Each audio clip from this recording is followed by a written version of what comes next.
বাংলার ইতিহাস শুরু হয় ৫,০০০ বছর পুরনো সিন্ধু সভ্যতা বিকাশের মধ্যে দিয়ে।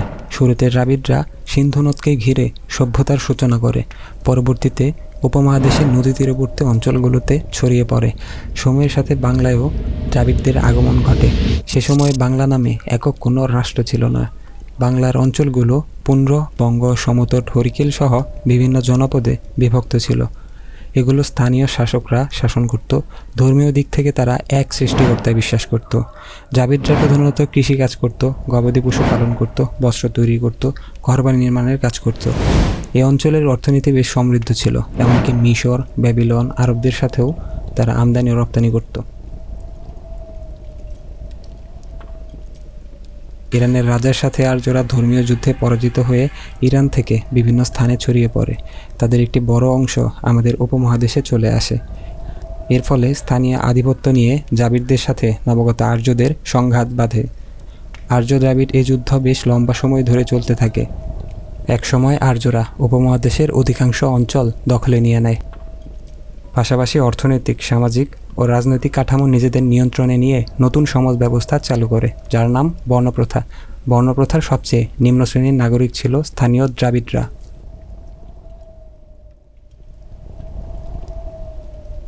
খ্রিস্টপূর্ব ৩৭৫ সালের দিকে বাংলা ও ভারতের কিছু অঞ্চল নিয়ে বিশাল সাম্রাজ্য প্রতিষ্ঠা করেছিল নন্দ রাজবংশ। তবে চন্দ্রগুপ্ত মৌর্য ও চাণক্য নন্দ বংশকে পরাজিত করে মৌর্য সাম্রাজ্য প্রতিষ্ঠা করে।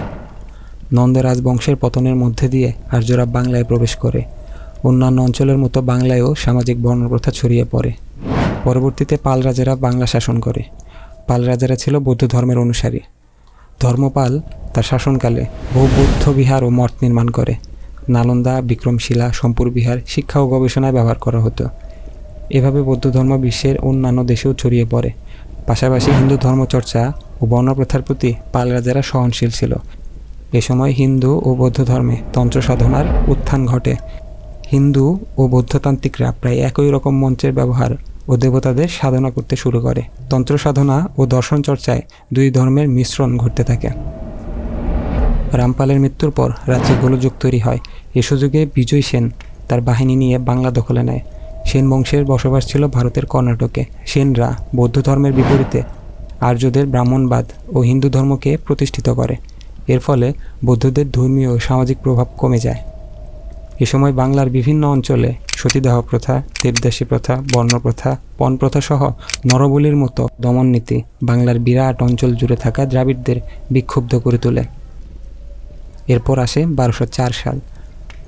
সেনাপতি বখতিয়ার খিলজি তার সেনাবাহিনী নিয়ে নদী আক্রমণে বের হয়, কিন্তু সেনাবাহিনীকে পেছনে রেখে মাত্র ১৭ জন অশ্বারোহী নিয়ে লক্ষণ সেনের নদিয়ার রাজপ্রাসাদে আক্রমণ করে। লক্ষণ সেন প্রতিরোধ করতে না পেরে সপরিবারে রাজপ্রাসাদ ছেড়ে পালিয়ে যায়। ফলে বখতিয়ার খিলজি বিনা বাধায় নদিয়া ও পার্শ্ববর্তী অঞ্চল জয় করে। তবে বখতিয়ার খিলজির বাংলা অধিকারের পূর্বে এই অঞ্চলের মানুষ ইসলামের সাথে পরিচিত ছিল। ইসলামের বৈষম্যহীন সমাজ ব্যবস্থা, ন্যায় বিচার ও একমাত্র আল্লাহর প্রতি আনুগত্যের বাণী বাংলার মানুষকে আশার আলো দেখায়। গ্রাম বাংলার মানুষ খুব সহজেই ইসলাম ও মুসলিম পরিচয়কে আনন্দের সাথে গ্রহণ করে। বখতিয়ার খিলজির বঙ্গ জয়ের মাধ্যমে এই বাংলা মুসলিম যুগে প্রবেশ করে।